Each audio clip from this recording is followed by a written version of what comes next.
Often scattered throughout the forests of the West Coast, you'll find cables left behind from old logging settings, and sometimes they'll look like this one. For those of you who don't know, it's a choker and was used for wrapping around a log to drag into a landing. Now for anyone who spent time in the bush, it's clear to see why this one was left behind, because it's a curly, springy mess. As you'll see, just me dragging it 10 feet it managed to get caught up in the tree roots.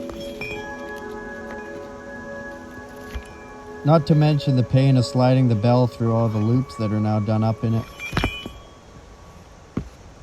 When a cable has reached this point, the proper technical name for it is dog-cocked.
Even more common than cable in the bush are stumps, and as silly as it might sound, you can actually tell a forest's age by them. The stumps of the first forest logged are tall because on the giant first growth trees, and red cedars in particular, had so much flare and rot around the base that they had to climb onto springboards to get higher up past it in an effort to make the falling process easier, by saving cutting through an unnecessary amount of wood.